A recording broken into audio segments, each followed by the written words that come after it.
The release of Who I Smoke catapulted into an overnight sensation, swiftly amassing a staggering 8.6 million views on YouTube within a mere 2 weeks. The song quickly entrenched itself as a ubiquitous presence across social media platforms, serving as the perfect sonic backdrop for a myriad of user-generated videos on popular apps like Twitter and TikTok. The track is a unique transformation of Vanessa Carlton's debut hit single from 2002, 1,000 Miles, into a blood-soaked spectacle of guns and violence. This unexpected juxtaposition has captivated fans who simply can't get enough of it. But there's a deeper, grammer story that lies behind the track Who I Smoke. This is a reflection of the hip-hop culture and the tragic state that we found our society in. In reality, this track is a spawn of a gang war that took away countless lives and deeply saddened families all over the country. In order to understand how we got to witness such a sinister yet catchy track as Who I Smoke, we first have to briefly unravel all the events that inspired Young and Ace and his fellow artists to create such a song, the Jacksonville Gang War.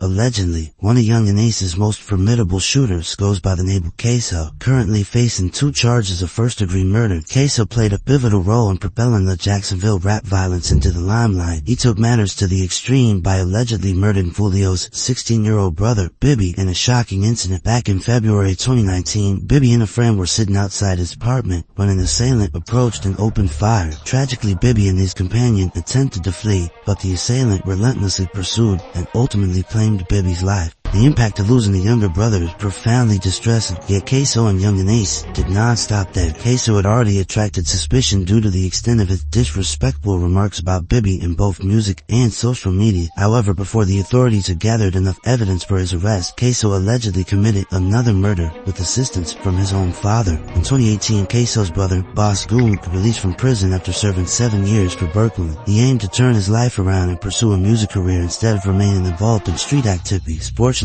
tragedy struck just as Boss Goon was embarking on his new path. On January 16, 2019, Boss Goon performed at the Jacksonville club, attended by his father and several relatives who came to show their support. After the show, they all loaded into the same car. However, before they could depart, unknown assailants drove by and opened fire. The entire car's occupants were struck by bullets, and tragically, Boss Goon lost his life. Following Boss Goon's death, the KTA affiliate named Lil Buck released a diss track targeting Boss Goon. This fueled Queso's belief that Lil Buck was involved in the murder. Consequently, Queso's allegedly orchestrated a brazen daylight attack on Lil Buck outside a mall. During this altercation, Queso and 2 accomplices allegedly shot Lil Buck. As one of the assailants stood over Lil Buck's body, the police arrived at the scene and initiated a pursuit. Queso and his partners attempted to flee, but ultimately crashed their car in a residential neighborhood. While Queso managed to escape, his associates broke into a random house and took a woman hostage. They proceeded to steal clothing from the woman's husband and made arrangements for someone to pick him up.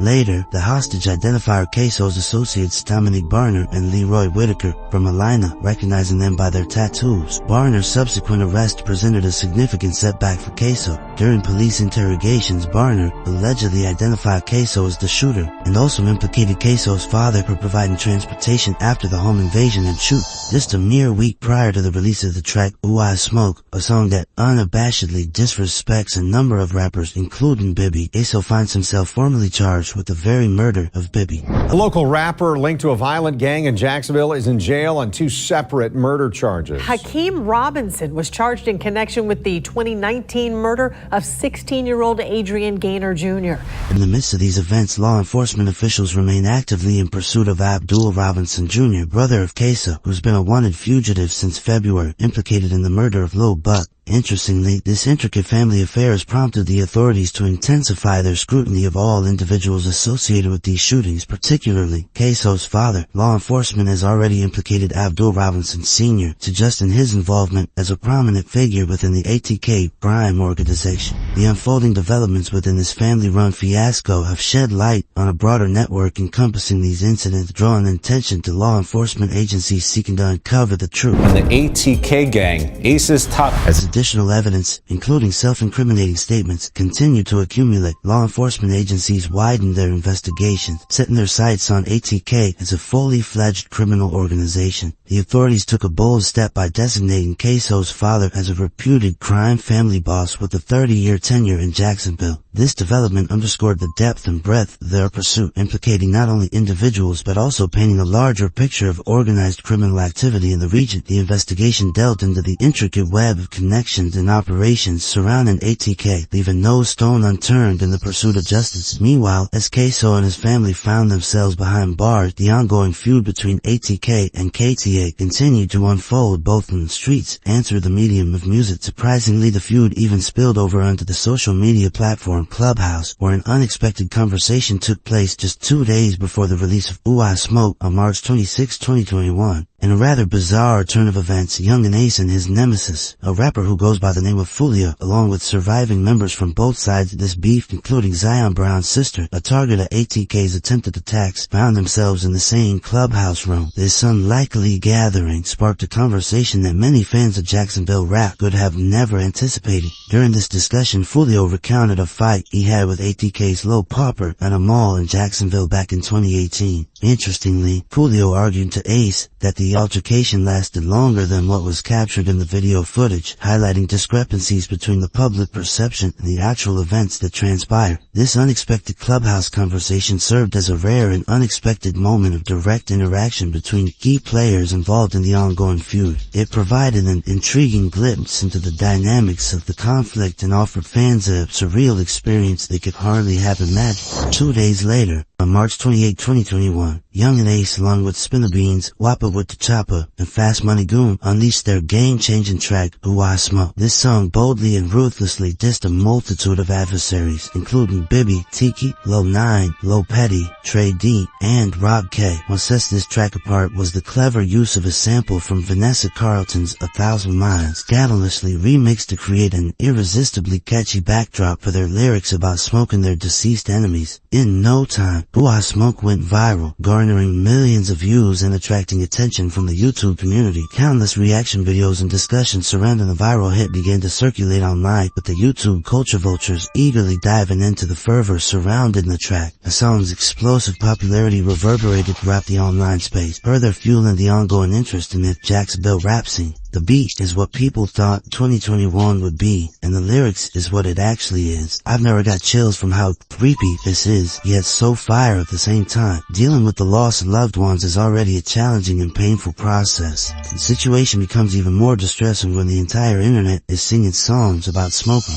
Naturally, Fulio was deeply upset upon hearing Ooh I Smoke. In response to the song, Fulio wasted no time in taking to Instagram to show his fans that he had swiftly pulled up to the ATK neighborhood of Melton Park, where he defaced the sign. This act demonstrated his frustration and desire to assert his own presence and defiance amidst the ongoing feud. Fulio found himself in Melvin Park, not only to respond to the ongoing feud, but also to shoot a music video for his beatbox was remixed, accompanied by Kojak. They dedicated enough time in the op block to capture an entire music video, showcasing their presence and audacity. Towards the end of the shoot, they even took a moment to relax and unwind on the swing set. However, it's worth noting that during that video, Fulio briefly revealed the face of the cameraman who facilitated this act of disrespect. This act, though bold, carries potential consequences, which it may have inadvertently marked the cameraman as a target for retribution within this ongoing conflict. This particular video serves as compelling evidence for law enforcement. It captures the audacity of individuals playing in the park, oblivious to the potential consequences and the impact it may have on the community. Some viewers imagined the parents returning to find their children witnessing such behavior, which further highlights the recklessness exhibited in this video. Moreover, observant listeners pointed out that Fulio references a multitude of names in the song, to the extent that it appears that it's taken attendance in the class. While it won't go through the exhaustive list of names, it essentially includes individuals who have been killed from the ATK side, along with a few other names that may not be familiar to all listeners. Interestingly, Fulio later mentioned during a live session that he had only mentioned approximately 15% of those names that could have potentially included. This indicates the extensive reach of the conflict, the depth of his involvement in referencing those associated with it. However, simply responding with the remix of his own Ooh I Smoke wasn't enough for Fulio. Despite the whole world singing that they were smoking on Bibby, Fulio felt the need to take it further. He made his own remix of the song, targeting the usual deceased rivals and emphasizing that he was in their neighborhood on that same night, referring to the filming of the beatbox video in Melton Park. But even that wasn't sufficient, or at least not for long. Fulio took a live session once again, this time to disrespect the Young and Ace. During the live session, Fulio recounted specific details from from the scene, the original quadruple shooting. Additionally, he went on to list the names of all the deceased individuals he claimed to be smoking on, surpassing the previous classroom-style roll call and calling out even more names. It turns out that all this was leading up to the song and music video for When I See You, which served as a direct response to Ooh I Smoke, released on April 23, 2021. When I See You takes disrespect to a whole new level. Unlike Ooh I Smoke, which credited the song's producer and video director, possibly marking them for danger, When I See You has no credits whatsoever. The level of disrespect is so extreme that, understandably, nobody wants to be associated with, not even as a producer, director, runner, or even fluffer. There's only one person holding up a picture of his deceased friends, and even he wisely keeps his face covered. It's highly likely yet even the print shop that made the poster for Foolio received backlash the next day. In the track, Foolio disses numerous deceased rivals with a particularly harsh focus on Ace's blood brother, Juan Juan, and 23, who were killed in the car shooting involving Ace. Foolio concludes the song with the proper response to everyone still singing Who I Smoke,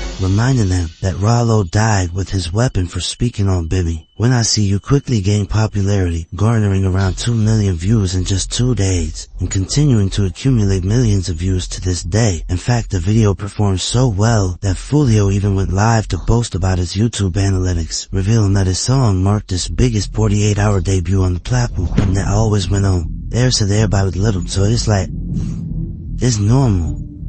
Like, you know what I'm saying? It's just normal, everybody do it, like, it's just normal. I don't see how everybody got so mad. What? Not to the world, but I'm talking about people in the city. In conclusion, the songs Who I Smoke and When I See You may be catchy and viral hits, but the underlying story behind them is one of tragedy and violence. This feud between Young and Ace and Foolio has resulted in brothers being killed, mothers and fathers being shot in their own homes, and even innocent children losing their lives in the crossfire. As much as we may hope for a resolution or a shift towards focusing on music rather than beefing, the reality is that the deep-seated animosity between these two groups makes it unlikely. It's important to acknowledge that our words or appeals for peace can only do so much to calm the tensions in such a violent and entrenched feud. The pain and loss experienced by Young and Ace, Foolio, and others involved are deeply personal and cannot be fully understood by outsiders. While it may seem opportunistic to make content out of a tragic situation, it's crucial that we take a step back and examine the circumstances that drive individuals to act with such brutality. By doing so, we could shed light on the real consequences of being caught up in a life marked by violence and help the younger generation understand the gravity of their actions.